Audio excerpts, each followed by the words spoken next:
there. So we are on our fourth topic in our spring cleaning free mini course. So number 1 was cleaning out your diet. Number 2 was cleaning up your exercise routine. Number 3 was cleaning up how you manage your stress. And number 4 today is dun, dun, dun, dun, cleaning up your environment. So this is your home, whether you live in a mansion, a shack, a trailer, a closet, a house, an apartment, wherever you call home, this is your environment and it affects your health. This is also kind of a fun topic because this is what we think of first when we think of spring cleaning. We think of, cleaning out the closet, dusting behind the refrigerator, things like that, right? So we are on it today. So why does cleaning up your space affect your health? It affects your health because it affects your stress levels. You don't need any extra stress. Life is going to give you stress. Your home needs to be a place that you feel safe and nurtured in, where you can walk in and relax and rejuvenate yourself, like fill up your gas tank so you can go out and nail it another day, right? If you walk into your house and you feel like, oh my God, this is horrible, I can't stand it, then you're never going to recharge your battery. It's just terrible. So ask yourself, what do you feel like when you walk in your house? What do you feel like when you walk into your home and it's so neat and everything is in its place, and maybe you have kids and they picked up after themselves? It could happen. It could, right? And you walk in and it's just like, that's a good feeling. However, flip side, if you walk in and there's toys everywhere, unfolded laundry, cushions off the couch, who knows what on the floor, like you don't even know what this debris is on the floor, then what's that going to make you feel like? Well, I can tell you how it makes me feel, because that is often my life with 4-year-old and 5-year-old little boys. It feels like somebody's sitting on my chest all of a sudden. It is overwhelming and it doesn't feel good. So I know it feels like somebody's sitting on my chest because sometimes they do sit on my chest. So yeah, it's that kind of feeling and it's not good. So that said, your environment is important. And to go along with that, I'm going to go ahead and give you 5 tips for cleaning up your space. Now, I kind of already gave you my disclaimer. I am fantastic when it comes to health tips and healthy habits and making them stick. But when it comes to space, I am currently challenged in that area. So that is my disclaimer. However, I know what works for me, and I'm going to share that with you. And I believe if it works for me, it can work for you as well. So we'll go ahead and dive into the first tip, which is to share your abundance. Now, this has always worked for me. I have this mental thing where I don't want to get rid of clutter if it's something useful, but I just don't like it. Like it's a perfectly useful microwave, but I already have one. Somebody gave me a microwave and I already have one. But it's a perfectly useful microwave, so I'm not going to throw it away, right? Well, if you're like that and you want to hold on to things because they're perfectly good, then find someone who can use it. Find someone to give it to. It could be a friend. Sometimes it's easy to find people who want your abundance in a Facebook group. You can sell things on eBay. You can put things on Craigslist. I think you can still do that. Can you still do that? I haven't done that in a while. You can Google up donation centers in your area and find a place for that microwave. Things like that. So instead of just tossing it out into the garbage where it's going to fill up just another thing in a landfill somewhere. Find somebody who will utilize it. You will feel better if you do, and that person will be thrilled. So that works with anything that you have that you don't want in your house anymore, but you're not sure what to do with, and you don't want to just throw it in the garbage. And here's another thing. I gave away a ton of like blankets and old pillows. You know how that stuff just adds up? And you're like, well, they're perfectly good. I don't want to just throw away a bunch of towels and blankets and pillows. So I gave them to a friend of mine who works for an animal rescue organization. So, call up the ASPCA and see if they want that stuff. And, you'll feel good about purging that stuff and giving it to cute little fuzzies who want something soft to sleep on. They'll really appreciate it. So that's the first tip. Share your abundance. Google up, if you can't think of anything, Google up donation centers in your area. Tip number 2 is the timer tip. So you may have heard this before. It's similar or the same as the Pomodoro method. So what you do is, especially if you're not sure where to start and you totally don't feel like it, you set a timer for 10 minutes. So you pick an area of your house, set the timer for 10 minutes, and just focus that 10 minutes on that area of your house. Now, Marie Kondo, if you know who that is, says to focus on a specific category versus a room. So you would focus, I like her, so we're gonna go with that.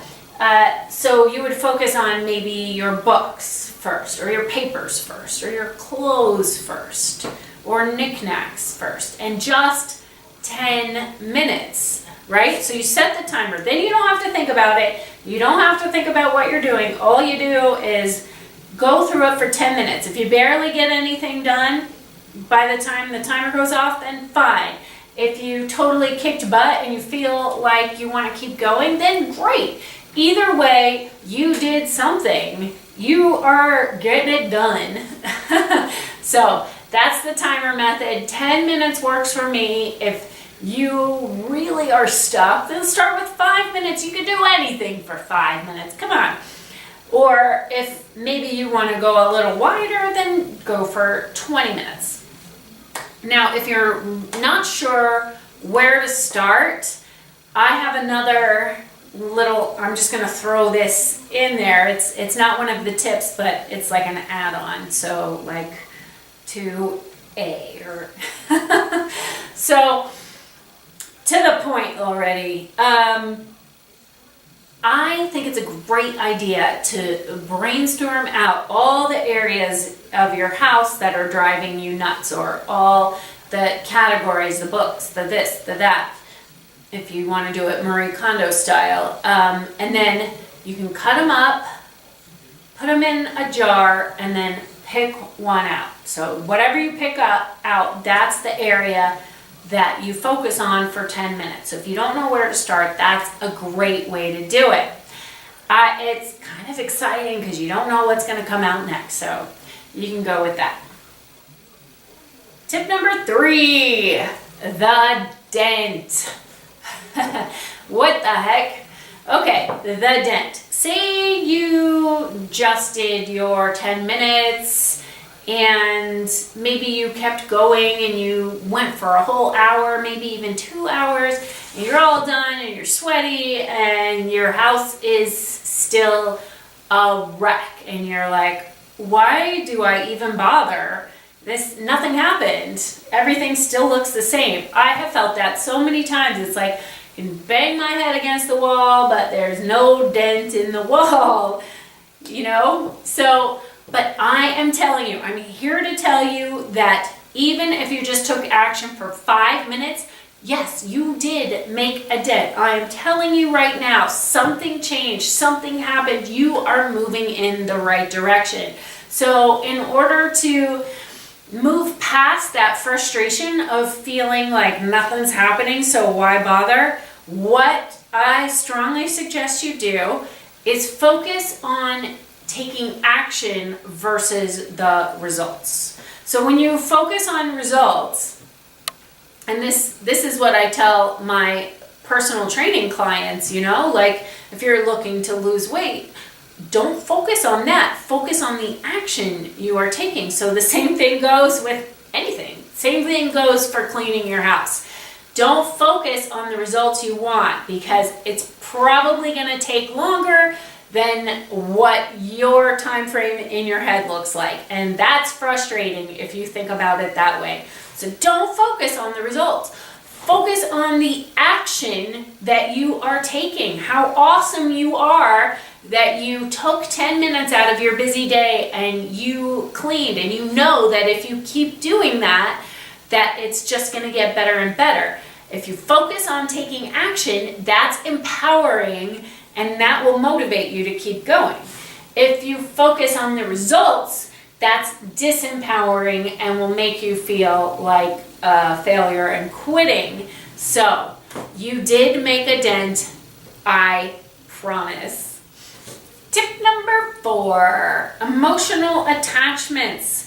So, say your best friend gave you a pair of green jeans that are really hot right now, totally cool, all ripped up on purpose, in the right places, hanging low, whatever, and they're like hip and stylish, and you totally hate them, and you're never going to wear them, but you keep them in your closet because you feel like you have to, because your friend gave these to you.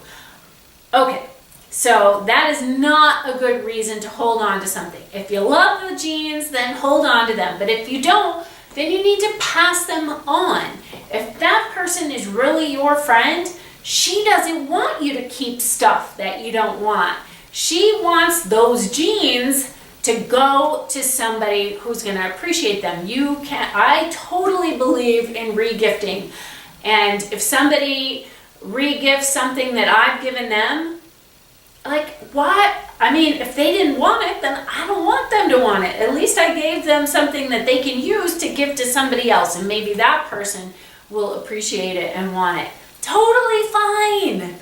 Totally. So don't get hung up on obligation stuff. If you don't want it, clear the space. This is about you, not about them. This is your life, your space, not theirs. So you are in charge of your things. It is up to you. You're the boss. So find that donation center, pass it along, re-gift. Totally fine. Do what you got to do, but make your space yours. Make it about you. Marie Kondo says, you're going to be happier if you surround yourself with things that bring you joy. Obviously, right? If you surround yourself with things that make you feel obligated, you're not going to feel great. Your home needs to be the place where you can recharge. So don't hold on to stuff because of emotional attachments. Now, the final tip is build your toolbox. Get more tools for your toolbox. So I am not the end-all be-all on this topic. You go look up Marie Kondo, read her book. I can never remember the name of that book, but you probably know what it is. I'll link to it below. And if feng shui inspires you, then get a book on feng shui, hire a practitioner, whatever. But go and look for more support, more knowledge, more ideas. Find what clicks for you. There's so much out there on decluttering. There's tons of YouTube videos, there's tons of books, whatever works for you. It's always in magazines. The magazines, they have some good ideas too. And the fun thing about all of this is that when you read a new idea, it motivates you. All you have to do is use that fuel, use that motivation, and move on it. Now, I'll be the first one to tell you that when you walk into a house and it's a disaster, it's it immediately drains your energy. There's no way you're gonna get your fuel gauge back up from that. And it's overwhelming, and that doesn't make you wanna do anything. But 100% you can do it. Use that timer principle. Set it for 2 minutes if you have to, but take action. You will empower yourself and you will feel so much better when you do that.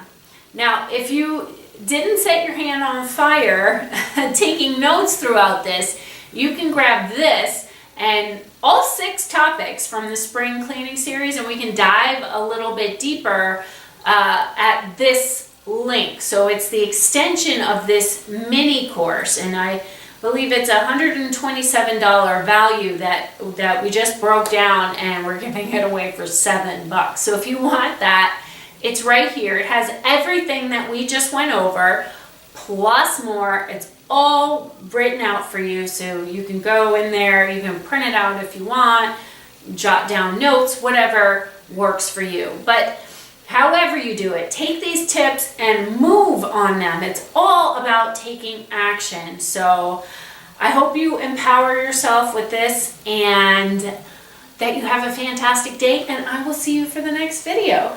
Bye for now.